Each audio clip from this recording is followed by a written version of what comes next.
All right. Just so glad to have you joining. And get us to the screen so I can share my screen. I'm always confused what I want to do here on sharing the screen. We want to share this. I think this is what I want to do. And then we're going to go to here. And you should see just my PowerPoint slide. Is that correct? Yes. All right. Well, as you know, we've been working on the Reformation, the Renaissance, really Europe from the mid-1400s through the mid-1600s where we're going. And that dovetails well with looking at American history.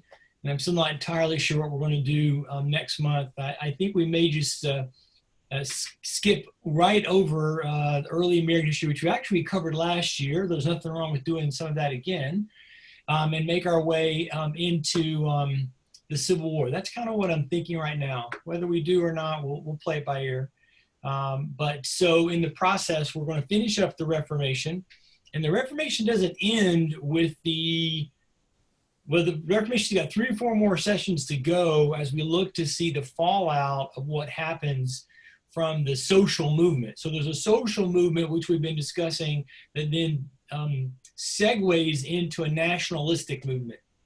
And I find it really important to try to understand how that plays out in the formation of nations as we watch Europe. And I guess I want to encourage you to remember that 1640 is not that long ago in terms of how historians look at things. I always like to talk about things like a clock. If the beginning of our human existence, as far as our historical record of it in the 3500 BC roughly period of time is an hour ago, 1640 is like maybe 7 minutes ago. So it's not that long ago. It's not as close as the 1950s, which for my students, they always think that's ancient history. And I'm like, no, that was like a second ago. But even the 1640s, which, you know, the life of our nation really begins in the 1600s with, of course, the Pilgrims and Jamestown really precedes Jamestown.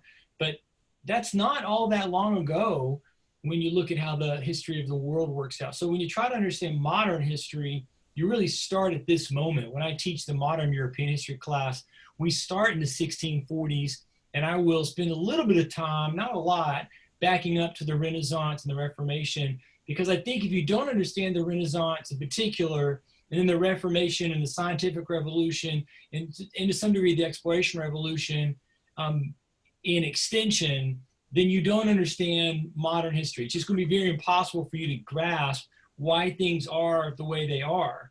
And it's important, as you know, I've told you before, to grasp the antecedents of why, the roots, we might say, of why a certain thing is this way. It's not helpful to complain about a thing, an idea, a concept, and not really know why that is the way it is, in our society. So the Reformation is a vital part of that. And because America is largely the child of England, although we certainly have roots in so many other people groups in the early exploration period, England's really the parent of America. When you then look at the Reformation's journey in England, I find it really important to understanding what are some of the principal themes that you would find in American history. In fact, I was on the phone last night with someone, which I won't give you the long story of it, but they were somebody I'd met during the campaign in the first part of the year, and they were asking me about some of the things with the lockdown. And the short version was that I gave them a little tiny history lesson in saying, what they were complaining about is actually quite natural to who we are as a culture, a 400-year culture. And this person, not being one of my students, I don't think they fully understood it. But the point being that without knowing and grasping, well, what did happen in England at the time when our forefathers were coming over in the 1600s, that then sets in motion how those people thought, felt, believed, the mores, values, the concepts that they held true to, in some cases, wanting to replicate in America, in other cases, trying to do the complete opposite of what was going on in England because they were fleeing challenges of persecution. And all that's really a kind of a vital aspect of becoming I would say, a well-informed citizen of our republic. So we're going to go to England now. So I'll give you a little background here. So here's what we've done so far, right? So we noted that the Italian Renaissance, this is what we did back in January when I was with you in person. The Italian Renaissance revives the ancient foundations of Western civilization in multiple ways, but the emphasis being on the individual. The individual has worth, the individual can think, the individual can participate in the civic experience. It goes roughly from 1350 to 1550, if you want to be very, very broad about it. In 1453, the 100 Years' War between England and France, that comes to an end. So we kind of see a marker in the mid-1450s as this is kind of moment when something shifts, and the shift is to the north of the Alps and the Northern Renaissance with its emphasis on spirituality. And then we saw through a series of events, kind of in the early 1500s, just some rapid transformation occurring. We met Martin Luther. We saw him make his stand with kind of an argument about what he perceived to be wrong with the church. At the same time, geopolitically in Central Europe, a young man, 19 years of age, is being chosen really to be the most powerful man in the world and becomes titled Charles V as the Holy Roman Emperor. The same year in the Swiss Alps, we see the Reformation is not going to be limited only to Luther or to Northern Germany, but it kind of moves over there. We watched 2 years later the Diet of Worms, where Luther really defends himself, and the idea that the Pope or the Emperor could squash this, eliminate it all at once. And then what we saw last time was as the Reformation expanded out into the Swiss Alps, it really began to go beyond that. And we could see it kind of percolating out, and through these next 2 decades, it's going to go north into Sweden, into Norway. It's going to kind of trickle to some degree over to Poland. It won't take a real deep grasp in Poland. There'll be some elements of it in Spain, not much. And along the great rivers of France, it will flow, this idea of reform. And that all comes, of course, from Calvin. At the same time that Calvin is coming into our story, we met at the very end last time Ignatius Loyola, who forms the Jesuits, the Society of Jesus. Also in Paris, it's really interesting. He's in Paris kind of going through his own spiritual transformation at the exact same time as John Calvin.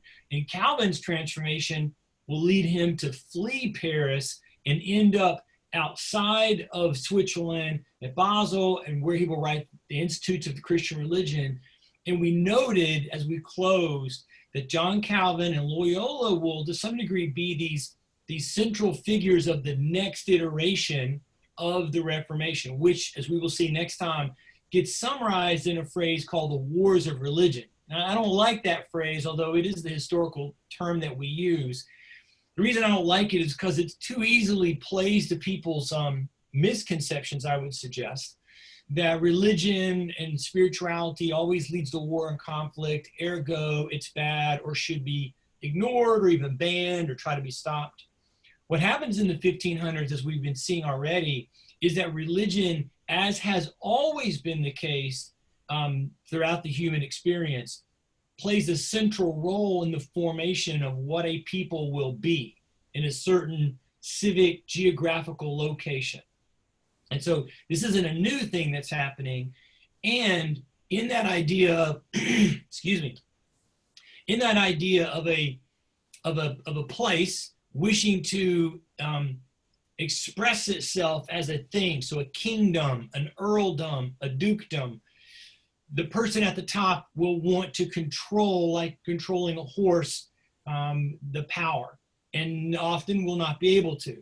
But that idea of wanting to control it will lead to conflict, because there's always other forces at work that either are trying to seize control for themselves or at least go in a different direction. This will leave us with the fact that the Calvinists and the Jesuits representing the Catholic Church will be these two militant forces in reform. So what we've seen so far, and in my class, what I often do is I have a chart. I should have emailed you guys the chart and made you do it.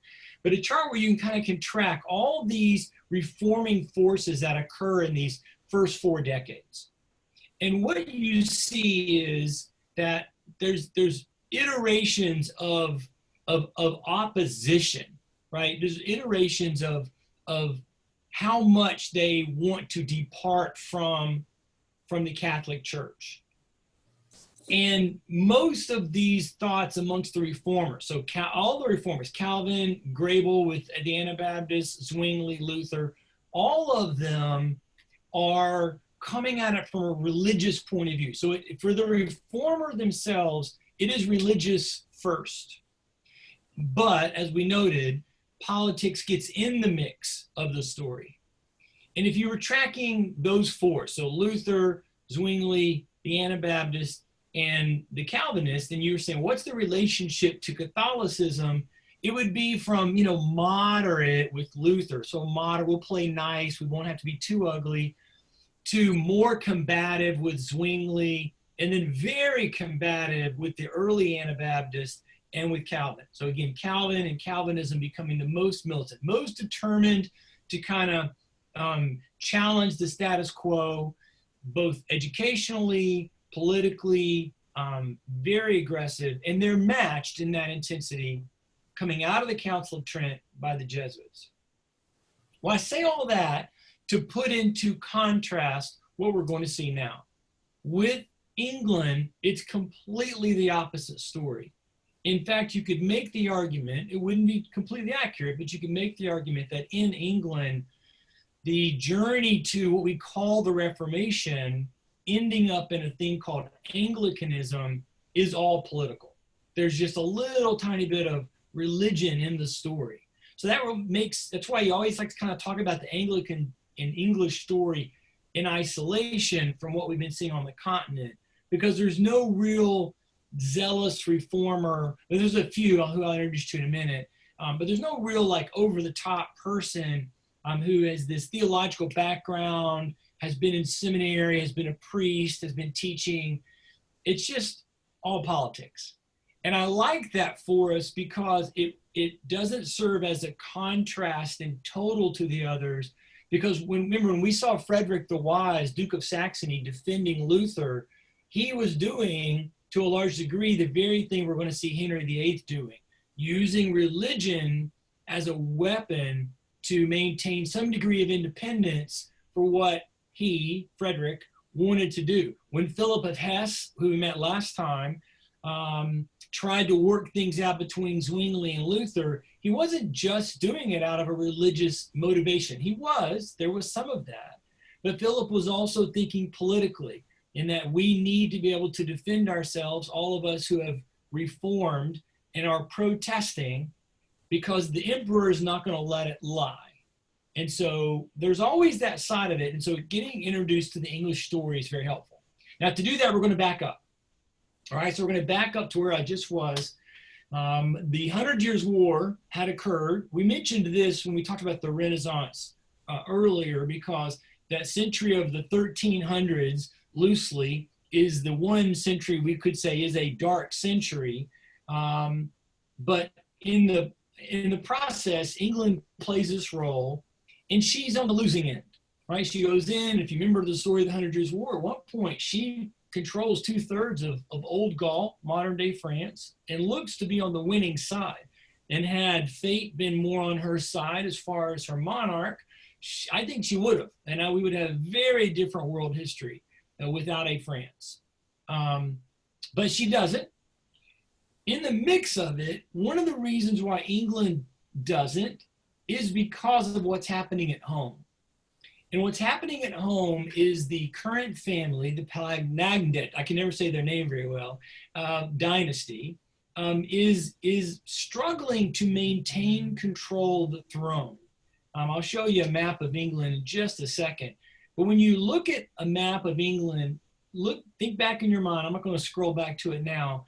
I've showed you several maps in which places you and I recognize today, like Germany or France, which is just one thing, Germany, was actually at some points multiple independent entities. And the way I describe it for my students, I think is helpful. Just imagine Florida was a location on our peninsula of some 25 different independent nations.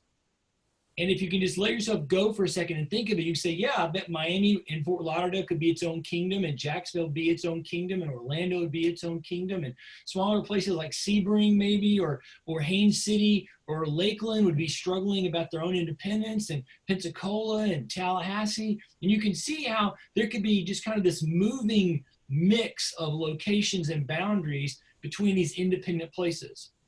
It's only in our time that we see most of the geographic land masses that we could see on a map be limited to this thing called nations. And what's so funny to me is sometimes we'll hear modern people, including leaders, they'll talk as if borders are sacrosanct, as if they were drawn on the map by God thousands of years ago, when in reality, most of those borders are really, really young. France is an example of that. When you look at who France is and watch and trace her history over the previous 1,000 years, she has grown precipitously, largely, all the way over to the Rhine River at the expense of other peoples. And so the idea of borders being kind of locked in. So I say that because in England, on the island, you know, of course, of Wales, and you know for sure of Scotland and Ireland. Those are the last vestiges of what was an island that had, depending on when you look, 5, 7, 12 different independent entities. I use the word nations because it's the word we recognize now, but they wouldn't have used that word, but still they were independent largely of one another. And so in that mix, you've got these noble families who struggle and contend with each other for who will be the most powerful. So while England was fighting 100 Years' War, she wasn't a nation fighting the war. I said this last time to you. One of the outcomes of the 100 Years' War is that for the first time, both the island, England, and Old Gaul, France, began to think of itself as a thing. If you go back in Doc Brown's DeLorean from Back to the Future fame, and we go to Paris, say, in 1353, and say, have I landed in France? They would look at us and go, what are you talking about? Or if we went to London and said, am I in England now? They would not know that term, not the way we're using it. But if you go in 1453, they would have. They would have more readily seen themselves as in the kingdom of France or in the kingdom of England. Well, both England and France will quickly fight a civil war at the end of the 100 Years' War. And England gets the really cute name of the War of the Roses. And that's because two of the sons of Edward III, and Edward III was the monarch who started the 100 Years' War, two of the descending families is the House of Lancaster and the House of York. And these are in their feudal armaments and their banners represented by a red rose and a white rose. And so as you can see, for about 22 years or so, civil war erupts. Now, we're not going to go deep into the War of the Roses because it's really complicated. I don't even think I get it straight. Every time I try to teach it or read about it, I get more confused because some of the names and everything. But for our purposes, just know there was a civil war that was fought, and the throne went back and forth.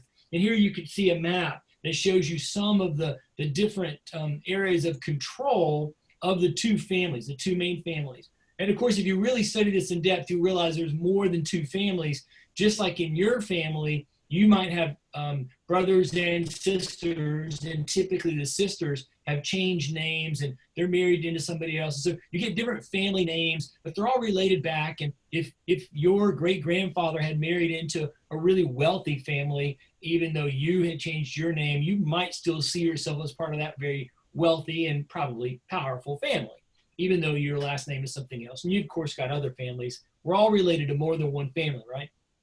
So they go over this and they're fighting and they're struggling.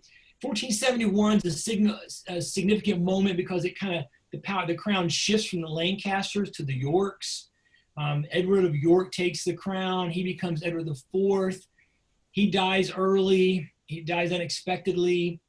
If you know your Shakespeare, you know this story, but you have to understand that Shakespeare is writing from a Tudor point of view. And so with Shakespeare, you have to always take everything Shakespeare writes with a grain of salt, He was not attempting to be a good historian. He was a good propagandist. And there's some things about Shakespeare where the way Shakespeare describes things has become so solid in the minds of most people, they believe that's the true history, not what the evidence that we have. Nowhere is this more easily seen than Richard III.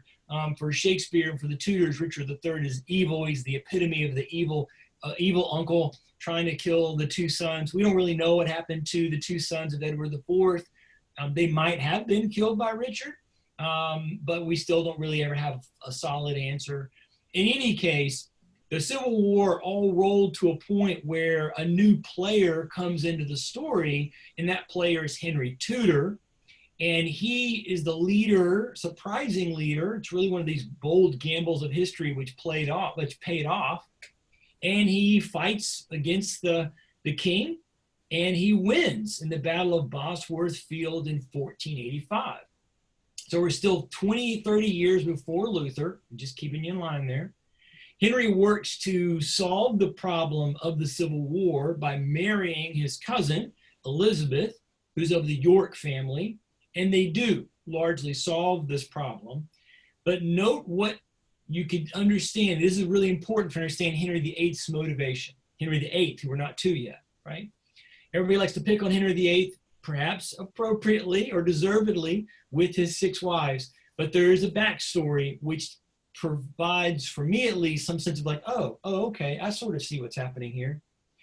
What have we just noted? That for largely, you could say, maybe up to 100 years, maybe even a little longer, 150 years, in England, the ruling families have been embroiled in a tussle over who will control the throne. And of course, you know from your own study of history or just other, even TV shows, typically, if you can have a clean lineage, father, son, father, son, father, son, father, son, then you're able to have a long-lasting dynasty. Where it gets messy is when you either don't have children at all, or in this age, you have females, daughters, instead of sons. And of course, they did not know the genetics that we know. And so many of the European powerful families all married, intermarried, and we kind of go gross, weird, don't like that. But for them, it was very important. And you have to just keep in mind from really the 400s, once the fall of Rome, through maybe even as late as the 1800s, but certainly through the 1400s, Europe is best described as being controlled by a series of families. And so again, not nations, but the idea of a family controlling land. So to go back in your mind, I've told you, the Florida Peninsula and these places that I've described, don't think of the 2 to 4 million people living in the kingdom of Orange County as being citizens who have rights. Think of them as people who are merely living on the land of, say, the Duke of Orange, whose family built and controlled Orlando and the other cities of Orange County in their minds for centuries. So somebody like myself or like you guys, we have no rights. We're just living on their land. And so that idea of a familial relationship explains why did they marry their cousins? Why did they always kind of marry within a small number of families, which genetically ends up being bad? I mean, I mention that mostly because what Henry Tudor is going to drive into the head of his son is, you must have a son. You, my son, must have another son. And we need to pray that that son has a son so that the crown can rest in the Tudor family because, well, one, we don't want to lose control because we have control now, yay for us. But two, what has happened for the previous century? War, civil war, struggle, bloodletting, betrayal, intrigue. If we can keep the throne clean in our lineage, that'll be good. That's what he's thinking. So initially, Henry VII and Henry, the new king, Henry Tudor, will be Henry VII, and his wife Elizabeth. They'll pull that off. They actually have 8 children. 4 of them live into adolescence. 3 of them live for a long time. So, it's like, wow, okay, and they had 2 sons. So here's a good little picture of the whole story. Over here to the left, I hope you can see my mouse, is the oldest son, Arthur, born in 1486. And then here's Henry. And then follow the red line over here to get to their daughter, Mary, and their daughter, Margaret. So these are the four surviving children of the Tudors. Arthur here, Henry here, Margaret, who doesn't get a picture, and Mary, who doesn't get a picture. Maybe the person who put this doesn't like the girls. You guys know I have 3 daughters, so I'm always very sensitive about the girls getting their fair due, right? So that's the lineage. And you can see, if you know the rest of your English history, how this all plays a role, right? So Margaret, the 3rd child, actually she's older than Henry. She's married to James IV of the Stuart family, who's in control of Scotland. And this is how we will eventually get down here to James I once Elizabeth I passes away, and he'll take the throne in 1603. So the Stuart family is connected back to the Tudor family. And then Mary Tudor, you can see she ends up involved over here, and initially, and from her will come this claimant, Lady Jane Grey, who we'll get to later. But anyway, so there's the 4 children. Of course, you can see Arthur is married to Catherine of Aragon. And we'll remind you who that is in just a moment. So we'll come back to this map, this picture, a couple different times. All right, so the Tudors have taken over the throne. Henry Tudor, the guy who takes the throne, ending the Civil War, he dies in 1509. Arthur preceded him. So then the 2nd son, Henry, ascends to the throne. Now, what's really interesting at this moment is you have a really unique moment in European history where the leadership of the world, at least of Europe, is young. So just take a look there. So when Henry goes to the throne, he is 18 years old. I know some great 18-year-old people. I would not want them to be the king or queen of a country. A few years after, when he ascends to the throne, so 6 years later, in France, we've already met this person in passing. We haven't gone into depth. Francis I will ascend to the throne. He's 21. And then 4 years after that, who we've already met, by the way, is when Charles V comes to the throne. So it's just really kind of a fascinating moment. In 1520, we would say, so basically 3 years after Luther puts up his the 95 Theses, you've got the Holy Roman Emperor, so the most powerful man in the world, Charles V, his main rival on the continent, Francis, and then the only other real player in the story, Henry. They're all young. Henry is in 29, Francis would be 26, and Charles would be 20. So you've got a real youth movement happening at this moment. And the 3 of them knew each other. They would write letters at times to each other. And there was a real rival competition. Not that there couldn't have been had they each been 20 years older, but we would like to think maybe at 20 years older, there might be more maturity brought on through years of experience. Early on, there's a lot of youthfulness in kind of how they are moving through and negotiating. And you can see for Henry, he is aware that England is the weakest. They're the poorest, they're the smallest. England at this point, even for the previous 100 years war period, they've not really been a player. When we're teaching the Western Civs series that I teach with my students, we don't really talk much about England. When we mention them, when I do some study on the Vikings, and we look at a couple, but in general terms, England's like the backwater. Now, you and I know England is going to become the most powerful by the time of the 1700s. So this is kind of a key moment when that journey's happening.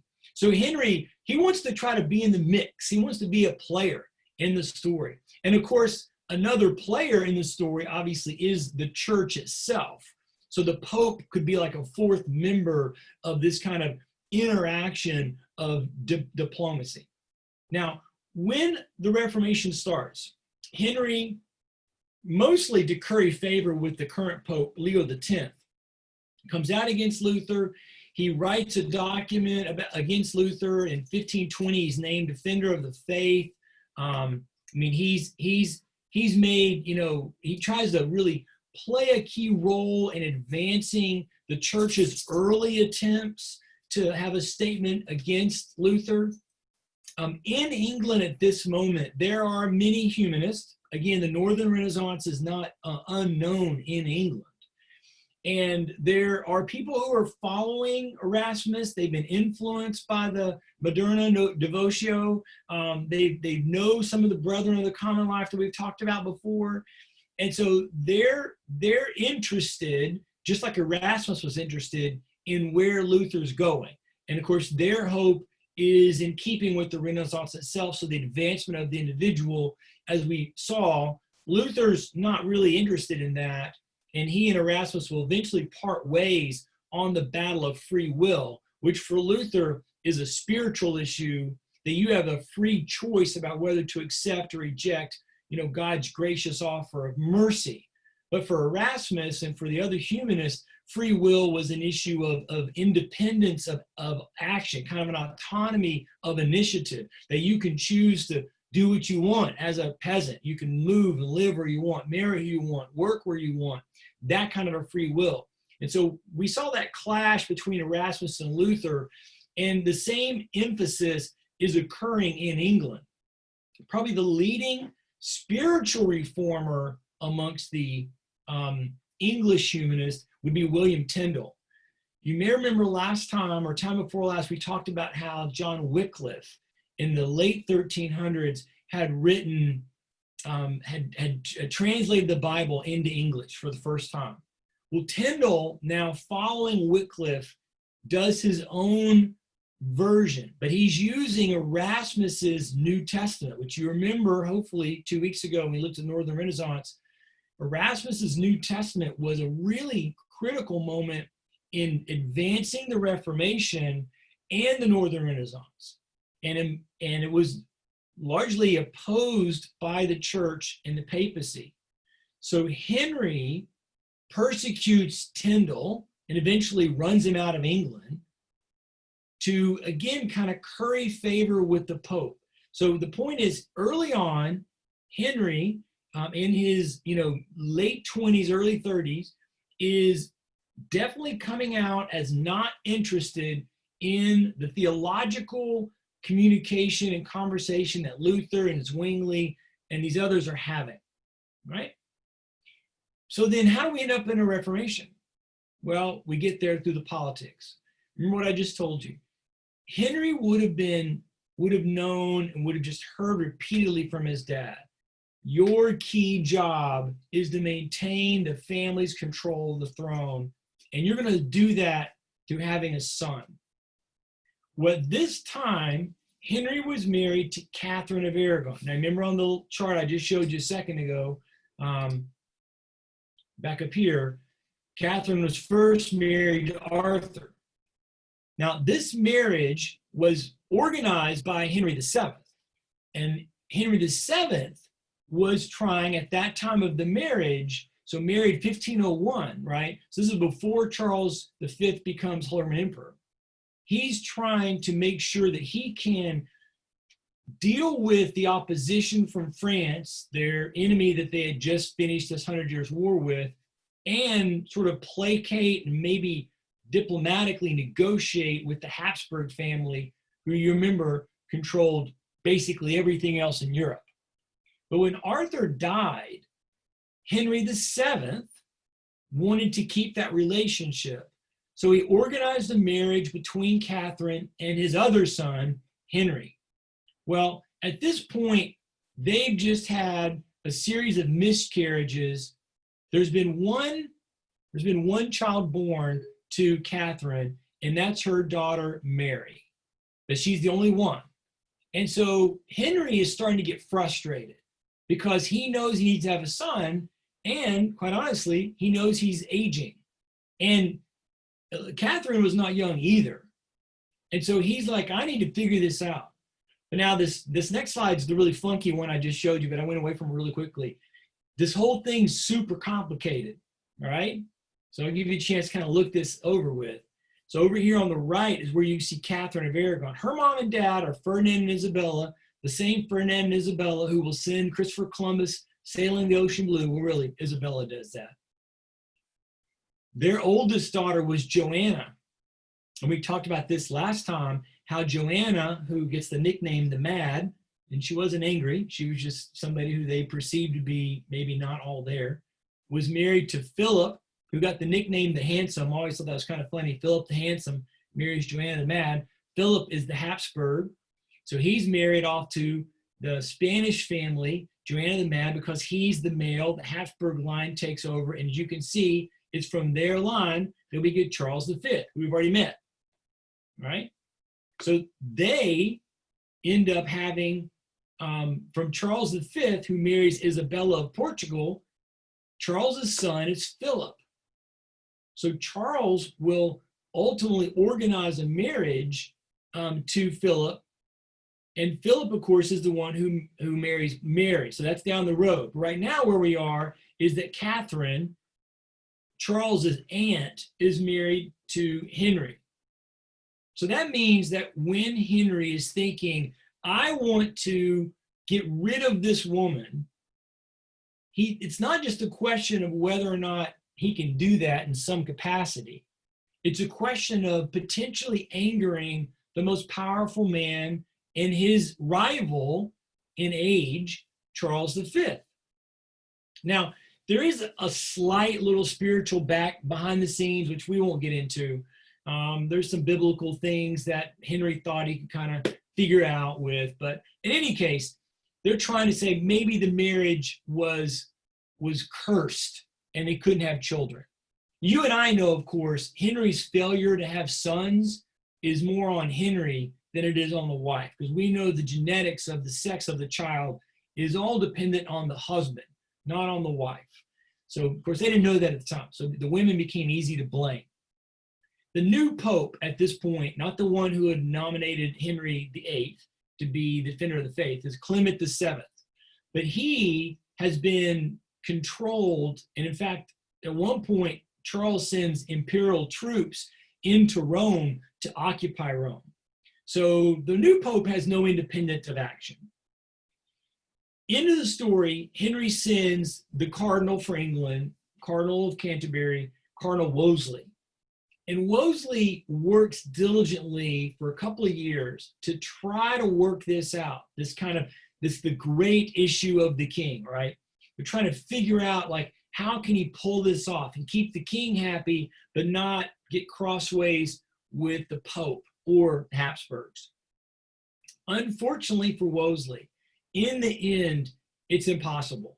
The Pope is not going to risk his own position and honestly his own life to placate a third-rate, not even a second-rate, a third-rate king on a third-rate power over wanting to, get rid of this woman.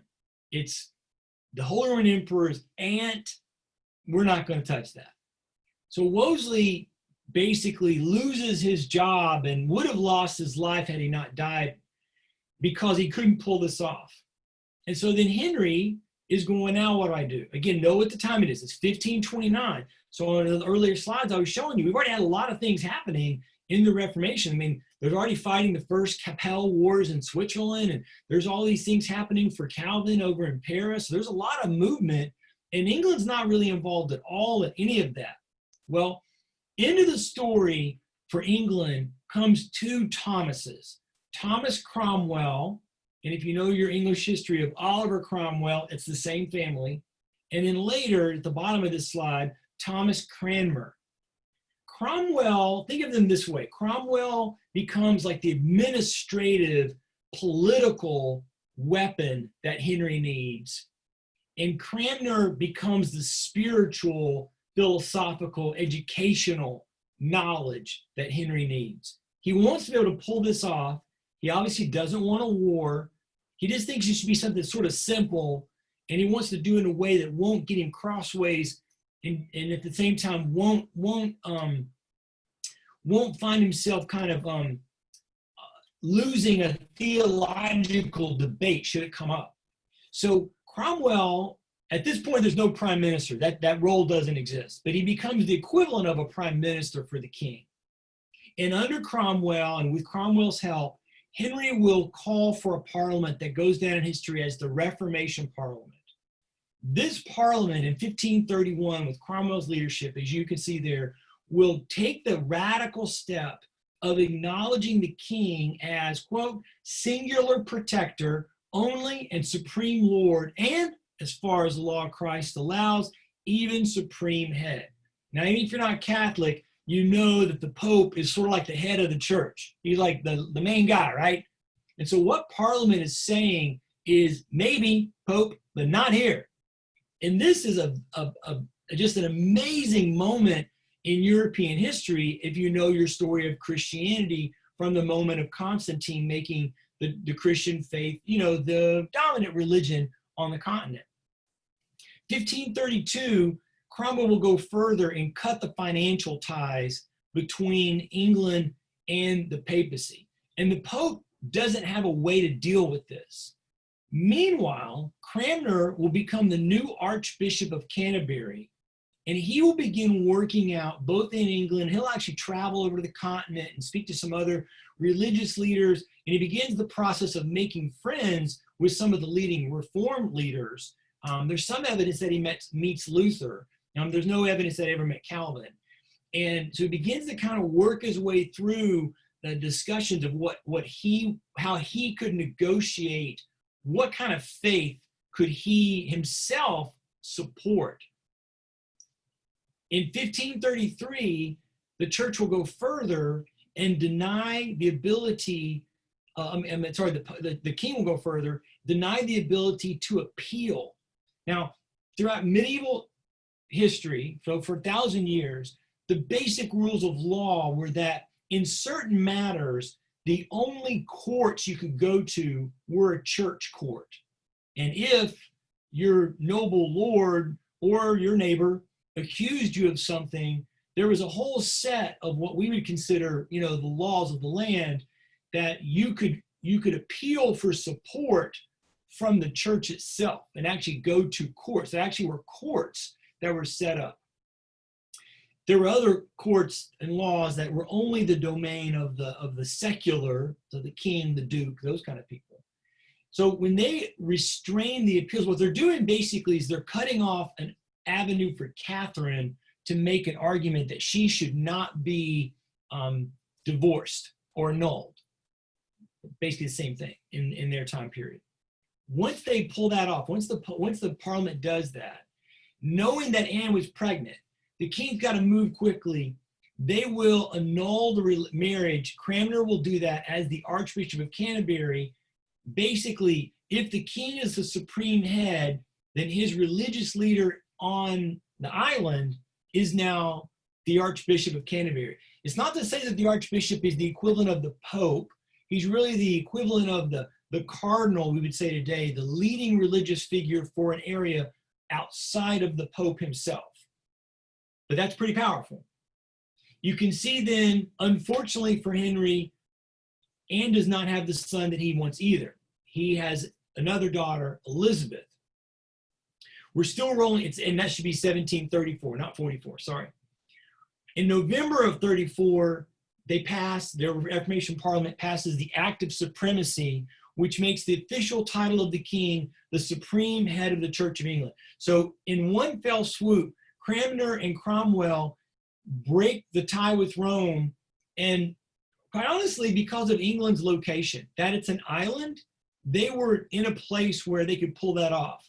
There was no way for the Pope to send his own troops, which he had some. There was no easy way for his defenders, whether that's from France or from the Empire, to send troops up there. And of course, the emperor can't send any troops because, as you know, at this very moment, what's happening is he's kind of fighting for his life against the Ottomans, against France, and obviously against Luther and the forces of Reformation, you know, in Central Europe.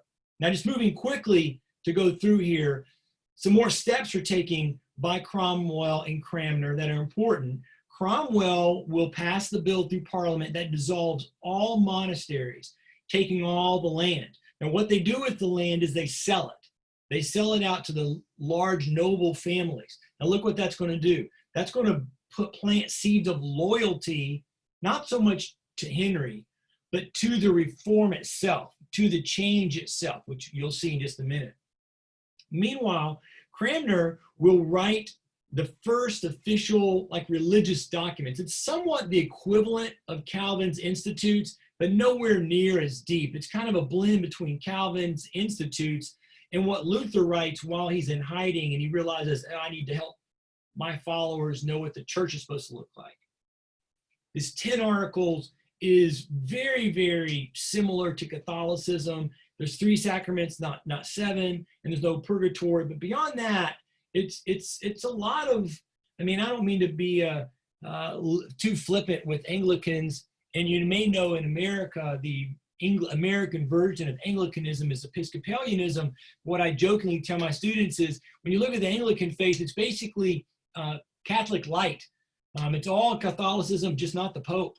You just replace the Pope with the King, and you got all the smells and bells and whistles. And if you go to Mass one day and then go to Episcopalian church on the same day, you won't find too much of a difference in the pomp and circumstance, at least, of what they're doing. Now, Henry's still looking for the child. Anne Boleyn will not be that person. She'll be charged with treason because she's charged with infidelity, and she'll be beheaded. And he will marry, you can see just 11 days after Anne is beheaded, he'll marry Jane Seymour. He seemed to really like Jane Seymour. She does pull off giving him the desired son. That'll be the child Edward. But unfortunately, Jane dies. Now, we're going to move quickly through this because I want to make sure I have enough time to get you to Mary and Elizabeth, and we got to go from here. From here, really what Henry's doing is just living out his last days. Meanwhile, Cromwell and Cranmer are moving and negotiating and trying to make things happen. It was Cromwell and Henry's own desires to make sure that he can maybe stay diplomatically in a good place between the French, the Pope, and the Habsburg families by passing in 39 to 6 articles. So we've gone from 10 to 6. This is almost a full restoration of Catholicism, just again, not the Pope. The next year, Cromwell will suggest that he marry Anne of Cleves and kind of trying to get into the German story. It doesn't go well. They don't like each other. They just kind of go their own separate way. Then at this point, Henry's old now. He's approaching his 50s. He'll marry a teenager, which is probably fun for him, and she thinks it's fun for her, but she's unfortunately a little too frivolous. So she won't last long before she gets crossways with the king's political players. She'll be executed. And then in 1543, before he dies, he'll marry his 6th queen, Catherine Parr. Now, when he dies, obviously, it's going to go to his son, Edward. So we go back to here, and you can see the queen. So here's Catherine, and then there's Anne, there's Jane, Anne of Cleves, Catherine, and Catherine at the end. She outlives him. But once he dies, his son, Edward, who is younger, obviously, than Mary and Elizabeth, becomes the monarch. He's so young. He's only 9, right? So he's so young. When that happens, he will have people who are in charge of his family, in charge of his being on the monarch. They become the regent for him.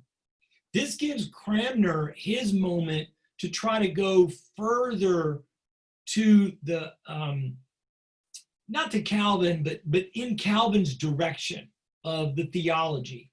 And you can see a lot of major changes are brought in this time period. You can see towards the very end, Cranmer will write the 42 articles, and that becomes really over much more closer to Calvin, past Luther. So it's kind of a pendulum swing is kind of happening here for the poor English people as which way they're going to go. Now, it swings quickly because you can see he's only on the throne for 6 years, 6.5 years or so. When he dies young, his older sister will take over the throne. Now there's a scramble, and from an English history point of view, there's probably more time we should spend here, but I don't want to belabor the point or get us lost here. Just understand that one of the reasons Henry was wanting a son is, as I said earlier, women and a woman as the leader of a family was just not respected. And so there were some who wanted to keep the bloodline, some of the followers of the Tudor family, and wanted to avoid civil war. So they were willing to support Mary as long as she got married, which she does. She is. There were others, though, who did not want to support Mary. And go back up here to this picture for a second. Remember who Mary's mom was, Catherine of Aragon. And so she is a staunch Catholic. So she was raised as a Catholic. There's no big shock or surprise that Mary was a Catholic. And she, of course, wanted to honor her faith and honor the Pope and restore Catholicism, which she will do. It takes her a while to get there, but by 54, she had gotten Parliament to agree to restore Catholicism on the one condition that Mary nor the Pope would try to take back the lands that Cromwell had gotten when he dissolved the monasteries. So there's that piece of the land. So you can see that the people who bought the land of the monasteries, they bought it from Henry, so to speak. That's how Henry got the money. They wanted to keep their land. So they were loyal to the idea of the land. And as long as Mary said, okay, fine, we won't restore that land, then we're good. Mary, of course, you probably know, go down in history with the nickname Bloody Mary. It's not quite fair. She's not really any more bloody than anybody else at this time period. And she certainly did her fair share of persecution. And if you compare her years to, say, France, she certainly kills more people, but she's not alone in this. I think it's fair to say Mary's a somewhat tragic figure. One, because she was mistreated and maligned and basically shunned off by her dad, who probably initially she would have not disliked, but the way that he obviously treated her mother and then to some degree mistreated the faith, all that would have played into Mary's hands. She was not fragile, but she suffered a lot. And so that impacted her emotionally, her emotional state. She's determined to try to restore the faith and goes hard at it, and might have done okay had she been able to have a child, although the marriage to Philip of Spain was not well received in England, who you can really begin to see in England at this point, this kind of this devotion to their own selves, on our island. Like, we're just our people, we're our own thing. So we're not really to the period we'll call splendid isolation of the 1800s, but certainly England is in that realm where they're thinking England for English people and not, a Spanish monarch kind of a thing. Poor Mary dies, we believe, of ovarian cancer, which is a terrible way to die. Cancer is a terrible way to die in general, but ovarian cancer was the worst. As the tumor grew in her belly, it's near what she would perceive as her womb, she was convinced she was having a child, even though she was old at this point. And not past the age of childbirth, but at that time, in the 1500s, you didn't have women that age typically having children. And so then to tragically die at the end and not have a baby is just kind of apropos for this woman and how she suffered and the things she went through. When she dies, obviously the throne goes to her sister, Elizabeth. Again, there was a little bit of a debate. There's a lot of questions. In the time of Mary's on the throne, there is the restoration, right? So there are some Catholic families who see their opportunity. But however, ultimately, Elizabeth is the most savvy of all the Tudors. And there's more we'll talk about her life. We're just going to look at the beginning here, just understanding what happens with the Reformation part. And that is, Elizabeth recognizes that if she plays her cards right, she'll be able to placate most of the people of England. There'll be people on the extremes. So the ones who, when Mary starts killing people, there's a whole bunch of reform leaders who flee England and go to Calvin's Geneva. Well, they're going to learn a very different, and as we already said, more militant version of reform. They're going to come back.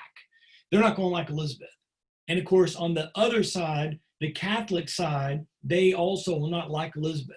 But the bulk of the people, now some 30 plus years after the original beginnings of this whole story are just wanting the dust to settle. And Elizabeth is willing to pull that off.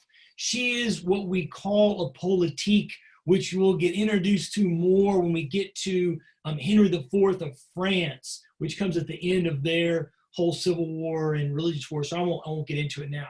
You'll see that in 1559, a year after she's made the monarch, there's a new act of supremacy. You can see that for her, they changed the words to be supreme governor, which in their minds took out the question of whether a woman could be the head of anything. And so they just made her governor, and Elizabeth just didn't argue the point.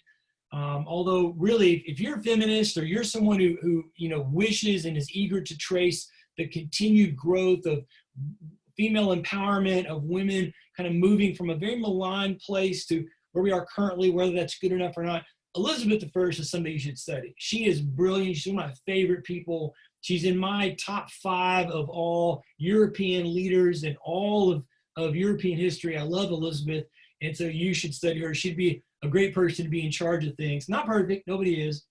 But notice what she does here in the Act of Supremacy. And then also, a few years later, we get the final version of the Anglican Articles of Faith. And now we've gone to 39 articles.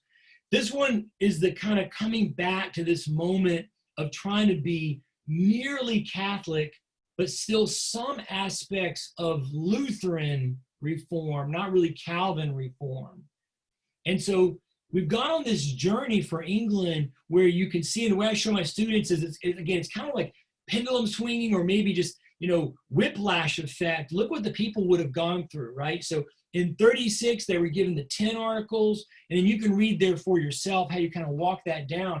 So in that 30 years, or almost 30 years from the time when Henry is named the supreme head of the church, remember the Catholic Church is the social glue for Europe for 1,000 years. And so now, if you were an English person, I'm not sure how you'd feel about that. But 30 years later, when Mary's saying, hey, let's restore the Catholic Church, well, there's a lot of questions about that. And she doesn't get the response that she really hoped for. And that's because she had waited too late. It's interesting when you study Mary's actions and put it alongside Charles V's actions, you see some of the same things. You may remember we looked at Charles V, that he tried to replace some of the Lutheran leaders with his own people who were Catholic. And it wasn't received well by the peasants because 30 years had gone by. 30 years is a generation and a half, and you've got too much time for where people become more confident and more comfortable in the new normal. And by that point, trying to restore something, it's never well received. So Elizabeth's decision to go back to basically a version of what her dad had set up really puts her in this kind of moderate kind of place. And you can see now how with Elizabeth, England is on the cusp of this moment, as I said a moment ago, of really kind of the island is all there is. We're going to focus on controlling the island. And of course, 1588 has not come yet, but you may know the Spanish Armada story. So we're about 20 years away from the great victory of the British Navy, from which point England will build a wooden wall, to go back to the Athenian Greco-Persian wars and what the Oracle of Delphi told Themistocles that he needed to do to protect himself and protect the city of Athens from the Persians, build a wooden wall, which they perceived to be a wall of ships. John Adams will say the exact same thing when he's the president. We're not an island, we're not small, but we were protected by 2 great oceans in America in 1796. Let's build a wooden wall of ships so nobody can get to us. And England's going to go down that road under Queen Elizabeth. I think that's where I want to stop. So here's what we've seen now then is this is our religious situation in Europe at this point.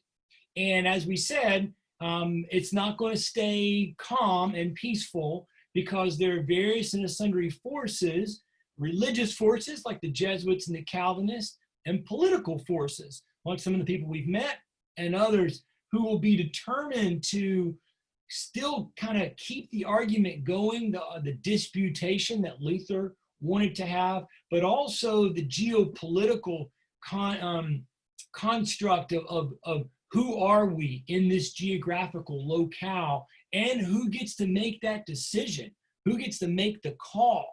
And that's going to be something that really kind of percolates as we go forward. So we'll pick that up next time as we begin looking at that time that's called the Wars of Religion, and we'll see how it all kind of plays out there for you. You guys have been awesome, and I'm going to stop just for a quick second, just see if anybody wants to write me a question or wants to ask a question. Mr. Olson, I do see that, and if you will email me, I will get you the link. Becca has been getting the links of these videos, and I think trying to show them on the TV is some kind of a schedule for you guys. I'm not totally sure, but I'm more than happy to give you a direct link, any one of you, if you would like to have a link for one of the missing sessions. Any questions about the English Anglican Reformation you want to ask or type? I don't expect you to, but just want to give you the opportunity to. Dr. Kriesman, Bob, yeah, do you have my email address then? I don't. You need to get one. You need to email me, and I will send that to you guys right now with a text. And whoops, did it show up there? Nope, that's not good. That's okay. I've got it off of one of yours. I can get it. Thank you. Yeah, she just didn't post it to the website, I think, maybe, if she's got it. So that may be the problem. Yep. All right, everybody. I hope you're well. I was glad to hear Governor DeSantis was determined to continue to be pretty strict for seniors. And I know some of you, I would love to come and see you guys, but I also want to protect you guys. I really appreciate you and your friendship and our partnership. And we will get back together soon. I'm enjoying the opportunity to use this tool, though, to reach you. So if you have any questions, don't hesitate to email, and Becca's always got my email. You can always get to me through her also. But I hope you're safe and well, and I will see you next week at 7 o'clock. All right, thanks. Bye-bye.